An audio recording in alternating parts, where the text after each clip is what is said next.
सद्गुरु साईनाथ महाराज की जय। श्री सच्चिदानंद सद्गुरु पालपाड़ गुरु महाराज की जय।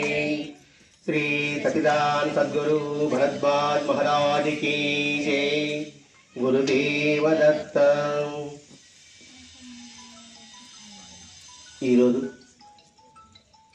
परम पवित्रమైన శివరాత్రి పండుగ ఈరోజు దత్త సాయి మాస్టర్ పాల్పాడు గురువు గారి యొక్క సన్నిధిలో మనమందరం ఆ శివరాత్రి యొక్క పండుగ యొక్క విశేషాన్ని వివరించుకోవడానికి ప్రయత్నం చేస్తున్నాం. శివరాత్రి, శివ అంటే శుభములు కలిగించువాడు, సకల సౌఖ్యాలు అందించువాడు. అటువంటి రాత్రి శుభదినం. రాత్రి అంటే ఏదో అశుభదినంగా భావించుకుంటుంటాం, కానీ ఆ రాత్రి ఆ లింగోద్భవం అంటే అర్ధరాత్రి 12 గంటలకే లింగోద్భవం జరిగిన పవిత్రమైన రోజు. అలాగే కృష్ణ భగవానుడు జన్మించింది కూడా అర్ధరాత్రి, అష్టమి. అంటే రాత్రిలో కూడా వెలుగు ఒకటి ఉంటుంది అని గుర్తింపజేయడం వారి ఉద్దేశం కాబోలు. అటువంటి లింగోద్భవం రోజున శ్రీ పాల్పాడు గురువు గారు తన శరీరాన్ని త్యజించి గొప్ప వెలుగు రూపంలో ఆ విశాఖపట్నం, భీమసింగి, లంబసింగి ఏజెన్సీ ప్రాంతాల్లో ఆ కొండంతా కూడా గొప్ప వెలుగుని ప్రసరింపజేసిన రోజు. ఆ ఏజెన్సీ ప్రాంతంలో ఉన్న ఆ కొండ జాతి వారు, కోయ జాతి వారు, గిరిజన ప్రాంతంలో ఉన్న అనేక మంది ఆ జనావళిలోని చీకటిని పారదోలి గొప్ప వెలుగుని ప్రసరింపజేసిన ఈరోజే. ఎందుకంటే శరీరంగా వారు ఇప్పుడు లేకపోయినప్పటికీ కూడా ఇప్పటికీ అక్కడ బాబుగారు ఉన్నారు అనే భావనతోనే అనేక ఉత్సవాలు, అనేక ఆరాధనలు, అనేక బాబుగారి యొక్క జయంతులు జరుపుకుంటూనే ఉన్నారు. కారణం ఏంటంటే బాబుగారు తేదీ ప్రకారం అయితే మార్చి 6, 1970, తిథి ప్రకారం అయితే శివరాత్రి లింగోద్భవం రోజు. ఆయన శరీరం వదిలిపెట్టిన తర్వాత కూడా 2 రోజుల తర్వాత కూడా అనేక మందికి శరీరంగా దర్శనమిచ్చిన సందర్భాలు పోకలలు. అలాగే భరద్వాజ మాస్టర్ గారికి కూడా షిరిడీలో బాబు గారు శరీరంగా దర్శనమిచ్చారు. ఏ సందర్భంగా? మాస్టర్ గారు వివాహం చేసుకోమని చెప్పిన సందర్భంగా. నిజంగా మనం ఈ పండుగ ఎందుకు జరుపుకుంటున్నాము అంటే చీకటిమయంలో ఉన్న మన జీవితాలు ఎగుటాతుల్లా ఎగిరిపోతున్న మన హృదయాలను ఒక స్థిరత్వం ఏర్పరచడం కోసం కారణభూతుడు శ్రీ ఆచార్యకుల భరద్వాజ మాస్టర్ గారు. అటువంటి ఆచార్యకుల భరద్వాజ మాస్టర్ గారిని మనకు అందించిన మహోన్నత వ్యక్తి శ్రీ పాల్పాడు గురువు గారు. మరి ఆ పాల్పాడు గురువు గారు ఎంత దూర దృష్టితో భరద్వాజ మాస్టర్ మనకు అందించారు. ఆ భరద్వాజ మాస్టర్ గారు మనకి అందించకపోతే మన జీవితాలు ఎలా ఉంటాయి ఒక్కసారి ఊహించుకుంటేనే చాలా భయంకరంగా ఉంటుంది. ఒక్కొక్కరి వ్యక్తిత్వం అది వారి వారు చూసుకుంటే అర్థమవుతుంది. నా జీవితం ఎలా ఉంటుందో అంటే ఎంతో కొంత ఒక సంస్కారం ఏర్పడడానికి, పూర్తిగా కూడా చెప్పలేము మనం, ఎంతో ఒక సంస్కారం ఏర్పడడానికి కారణభూతుడు పాల్పాడు గురువు గారు. అందుకు మనం ఆయనకి హృదయపూర్వకంగా ఆయన ప్రణామాలు అర్పించాలి. మరి పాల్పాడు గారి ఉద్దేశం ఏంటి? మానవత్వం. మొట్టమొదట మనం నేర్చుకోవాల్సిందంటే మానవత్వం. పరిమితిగా హృదయం ద్రవించుకుంటే మానవత్వం, అపరిమితముగా హృదయం ద్రవిస్తే దైవత్వం. మానవత్వంలోంచి దైవత్వంలోకి ప్రవేశించడానికి ఆధ్యాత్మికత, మానవత్వంలోంచి దిగి రావడం అంటే దానవత్వం రావడానికి ఆధ్యాత్మిక కాదు. ఎందుకంటే దానవత్వం అంటే తామస గుణం. ఆ తామస గుణం ఎదుటివారి బాధపడి సంతోషించే గుణం.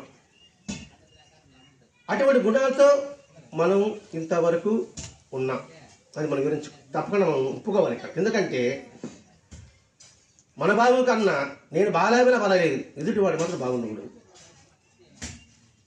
అనే భావంలో ఉన్న మన వరకు అనుకుంటున్నామండి, ఇతర సంగతి అనుకోండి.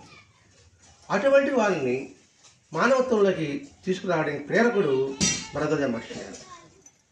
పాల్పాడు వద్ద ఏవైతే మానవత్వమే దైవత్వంలోకి ప్రవేశించడానికి అవకాశం ఉంది, ఆ అవకాశ తత్వాన్ని అందించిన వాడు పాలపాడు గురువు గారు. ఎవరికి? భరద్వాజ మహర్షి గారికి అందించిన వాడు. అటువంటి మహోన్నతి వ్యక్తిని, పాలపాడు గురువు గారిని మనం ఆరాధించి ఈ ప్రాంతంలో, అంటే ఇది చిన్న మామూలు తీసుకుంటే షిరిడీకి బాబా ఉన్న స్థలం ఏ విధంగా అంటే అహ్మద్నగర్కి లేకపోతే కోపర్గాన్కి షిరిడి బాబా ఉన్న స్థలం ఏ విధంగా అయితే ఊరి చివర ఉన్నట్టుందో, ఇది కూడా సూళ్ళూరుపేటకి ఇది ఊరి చివరే అని అనుకుంటున్నాం మనం. ఎందుకంటే ఉత్తరం పక్కే ఉంది, సూళ్ళూరుపేటకి ఉత్తరం పక్కే ఉంది. ఇది కూడా అంటే ఉత్తరం పక్కకి ఆయన కూర్చొని ఉన్నాడు. ఉత్తరం అనేది హై స్థాయి, ఉన్నత స్థాయికి. అంటే ఏమిటి? ఈ ప్రాంతంలో చేసుకుంటే ఉత్తమమైన జ్ఞానాన్ని మనం పొందగలం, మన కోసం మనం వస్తున్నాం. అందుకని ఈ ప్రాంతాన్ని ఆయన ఎన్నుకున్నాడేమో. ఇలా ప్రతి ఒక్క అంశంలో చూస్తుంటే కూడా అణువణువునందు కూడా ఆ భగవతత్వాన్ని ప్రతిలింపజేస్తున్నాడు భరద్వాజ మహర్షి గారు. ఆయన ఉద్దేశం ఒకటే, అందరి గుండెల్లో దైవత్వాన్ని నింపడం, మానవత్వాన్ని పెంపొందించడం, దానవత్వాన్ని అంతమొందించడం. ఇదే ఆధ్యాత్మం నేర్చుకోవాల్సింది కూడా.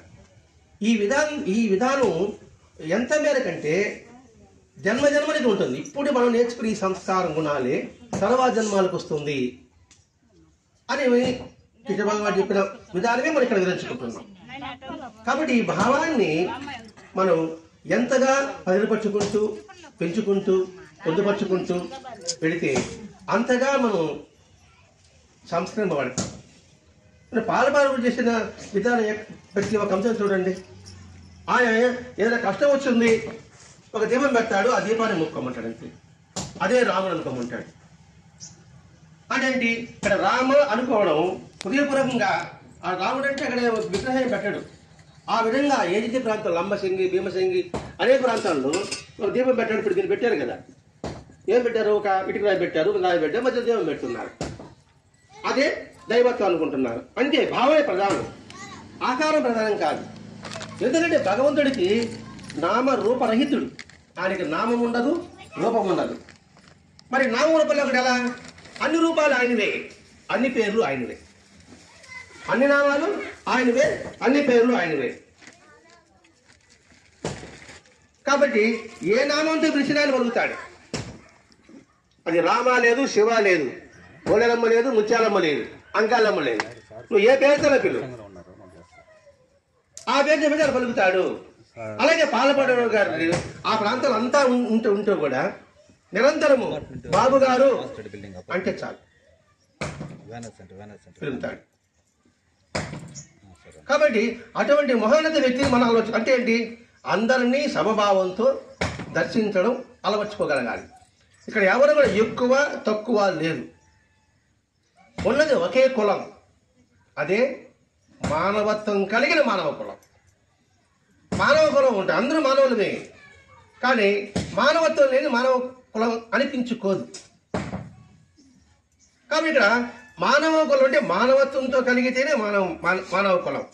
మనమే అంటున్నాం ఒకసారి, ఏదా నీకు మానవత్వం లేదా అంటాం, లేదా నువ్వు మనిషా పశువా అని అంటావు. అంటే ఉద్దేశం ఏంటి?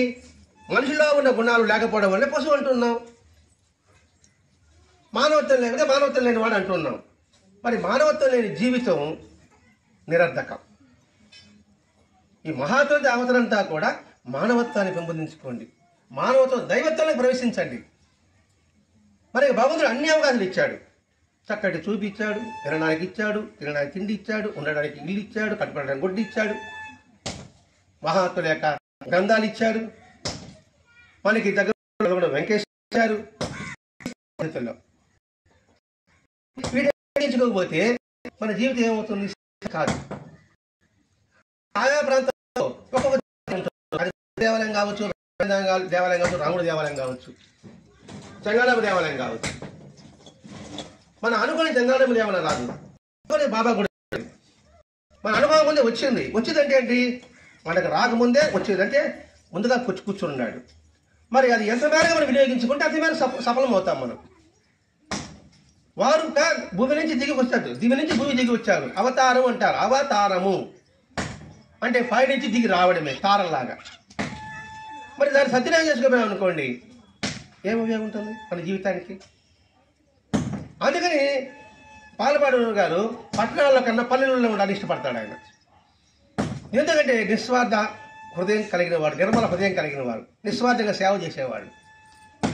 వ్యక్తులు కాదు, కొండ కోన చెట్టు పుట్ట అన్నీ కూడా నిస్వార్థంగా సేవ చేస్తుందా లేదా? అందుకని ఆ పల్లెల అడవి ప్రాంతంలో బాబుగారు ఉండేవాడు. మరి వాడిని చూసి నేర్చుకోండి అయ్యా అని బాబుగారు చెప్తున్నప్పుడు మనం చూసి ఏం నేర్చుకోవాలి? నేర్చుకో అవసరం ఉందా లేదా? మరి అటువంటి త్యాగబుద్ధి కలిగిన ఈ సృష్టిని చూస్తే కూడా మనం స్వార్థ బుద్ధితో గడపడం ఎంతవరకు సబబు? మనకి పెద్ద పెద్ద ఏం చేయబడలేదండి. మనకు చేతనైనది యథాశక్తి త్యాగబుద్ధి కలిగి ఉంటే చాలు. త్యాగైనేక అమృతత్వ మానసు అన్నారు. త్యాగం ద్వారానే నువ్వు అమృతత్వాన్ని పొందగలవు. ప్రతి ఒక్కరు, వినాయకుడు త్యాగం కాదా? శివుడు త్యాగం కాదా? మరి గరళకంఠుడు ఎలా అయ్యాడైనా? ఎవరి కోసం విషయం మింగాడు? మనందరికీ, సమాజం కోసం. మరి అటువంటి త్యాగబుద్ధులు శివుడిని పూజిస్తూ, వినాయకుడిని పూజిస్తూ, చెంగాళమ్మను పూజిస్తూ, వెంకటేశ్వరుని పూజిస్తూ, అందరూ త్యాగబుద్ధులు, కృష్ణుడిని పూజిస్తూ వాళ్ళ త్యాగబుద్ధి లేదంటారా? ప్రతి ఒక్క అవతారంలో కూడా త్యాగబుద్ధి ఉంటుంది. అది బుద్ధి అవతారం అంటారా, పరశురామ అవతారం, ఏ అవతారం కావచ్చు కాక. మత్స్యావతారం చూసుకోండి, కూర్మ అవతారం చూసుకోండి, వరాహ అవతారం చూసుకోండి. ఆ అన్ని అవతారంలో ఉద్దేశం ఏంటి? త్యాగమే. వరాహ అవతారం భూమిని ఎందుకు ఆయన మోయాల్సి వచ్చింది? మన కోసం. మత్స్యావతారం వేదాలు ఎందుకు సమర్పించాల్సి వచ్చింది? మన కోసం. మరి ఆ దేవతను ఆరాధిస్తూ కూడా అటువంటి విధానం అలవర్చుకోలేకపోతే ఆరాధించి ఏం ఉపయోగము? అది చెప్పడమే బాధపడగల ఉద్దేశం. అందుకే ఆ తత్వాన్ని ఆ జనావళికలో నింపడం కోసంగా ఆయన ఎంతగా తీవ్ర ప్రయత్నం చేశాడు. ఆ ప్రాంతమంతా తిరిగాడు, అందరినీ ఉద్ధరించాడు. అదేవిధంగా వరదరాజ మహర్షి గారు ఆయన ఐఏఎస్ పాస్ కలెక్టర్ ఉద్యోగానికి వెళ్లకుండా పాసైనప్పటికీ కూడా ఒక ప్రొఫెసర్గా చేరి విద్యార్థుల చైతన్యం తీసుకొస్తూ, అలాగే మనలాంటి గృహస్థులకు కూడా ఆధ్యాత్మిక ఉన్నతమని తెలియజెప్పాలని సత్సంగాల రూపంలో ఊరు వాడ పల్లె పల్లెలో కూడా తిరిగారు. మరి వారిని చూస్తూ వారిని సేవిస్తున్నప్పటికీ వాళ్ళు నడిచిన మార్గంలో మన శక్తి మేరకు ఆయన అనేక ప్రాంతాలు తిరిగాడు. అనేక ప్రాంతాలు మనం తిరగలేదు. ఎందుకంటే మనకున్న కార్యకలాపాలు మనకు ఉంటాయి, మన విధులు ఉంటాయి, మన కర్తవ్యాలు ఉంటాయి. ఈ కర్తవ్య పరిధిలోనే మన పరిధిలో మనం చేసుకోవాల్సిన అవసరం మనకు ఉంది, ఎంతో ఉంది. అదే ఆ భావంతో అదే నిజమైన శివరాత్రి అవుతుంది. ఎందుకంటే శివుడికి ఆది అంతము లేదు, భగవంతుడికి ఆది అంతము లేదు. ఆయన సర్వవ్యాపకుడు, సర్వశక్తిమంతుడు, అంతటా ఉంటాడు. ఆ భావాన్ని నిరంతరం మనసు నిలుపుకోవడం కోసమే పాలపాడు గారు ప్రతి ఒక్క గిరిజన అందరి రూపంలో కూడా ఆ భగవతత్వం ఉంది అని బోధించాడు, తెలియజేశాడు, అనుభవం ఇచ్చాడు, అనుభూతి ప్రసాదించాడు. అటువంటి అనుభవం సాక్షాత్ షిరిడి సాయినాథ్ ఇచ్చాడు. కాబట్టి ఆ అనుభూతి ప్రతి ఒక్కరిలో కూడా, అందరిలో కూడా ఆ దైవత్వాన్ని దర్శించేదానికి మార్గాలు మనకి అనేక ఉన్నాయి. అనేక మార్గాల్లో సులభమైన మార్గం సత్సాంగత్యము, సత్సంగము, సద్గంధ పఠన, సద్గురు సేవ. ఇక్కడ సద్గురు సేవ అంటే ఆయన బాహ్యంగా కాదు, అందరి రూపంలో ఆ గురు రూపాల్లో చేతనైనంత వరకు సేవ చేయడం. కాబట్టి ఈ విధానాన్ని అలవర్చుకోవడానికి మనకి భరద్వాజ మాస్టర్ గారు, పాలపాడు గురువు గారు ఈ ప్రాంతంలో మనం పాలపాడు ఆరాధనోత్సవం జరుపుకోవడానికి చక్కటి అవకాశం ఇచ్చారు. ఈ వచ్చిన అవకాశాలను మనం ఎంత మేరకు వినియోగించుకుంటే అంత మేరకు మనం సత్ఫలితం పొందగలం. ఎంత మేరకు జురుకుంటే ఆ పాయసాన్ని అంత మేరకు దాన్ని ఆస్వాదించగలం. ఇక్కడ ఇంత కొలతాన్ని ఏముండదు. ఎవరికి వారి హృదయ కవటాలను విశాలంగా తెచ్చుకుంటే అంతగా ఆ అమృత ధారలు అందులో పడుతుంది. ఆ హృదయ కవాటం చిన్నదిగా ఉంటే అమృతధార ఆ చిన్న కవాటం ఎంత పడుతుంది? కొద్దిగా పడుతుంది. మరి అమృతాలు అమితంగా పొందుదామా, లేక మితంగా పొందుదామా, లేక అది పడకుండా ఉండే విధంగా కవటం మూసుకుంటామా? అది వారి వారి చేతుల్లోనే ఉంది. కాబట్టి ఇది ఎవరో వచ్చి మనం ఎవరో ఉద్ధరించరు, మనకు మనమే ఉద్ధరించుకోవడానికి మనం ప్రయత్నం చేయాలి. ఆ ప్రయత్నంలో భాగమే పూజ కావచ్చు, సత్సంగం కావచ్చు, భజన కావచ్చు, సంకీర్తన కావచ్చు, నగర కీర్తన కావచ్చు, పారాయణ కావచ్చు, ఇవన్నీ అందులో భాగాలు. ఈ అన్ని భాగాలని మనం సద్వినియోగం చేసుకోగలిగితే మనం అత్యంత ఉన్నతమైన స్థాయికి పొందగలం. ఒక పదార్థం వండినప్పుడు అన్ని రకాల నదులు వేయగలిగితే ఆ వంటకం ఏవైతే రుచిగా ఉంటుందో, అలాగే అన్నీ మనం వినియోగించుకుంటే, ఏ సద్గంధపాటి ఇవన్నీ వినియోగించుకుంటే మన జీవితం కూడా అద్భుతమైన పరిమళంతో బెదజల్లబడుతుంది. రుచి 4 వరకు, పరిమళం అన్ని వైపులకు. ఈ తత్వం అన్ని వైపులా ప్రసరింపజేయాలని ఆచార్య భరద్వాజ మాస్టర్ గారి యొక్క కోరిక, పాల్పాడు గురి యొక్క ఆశయం.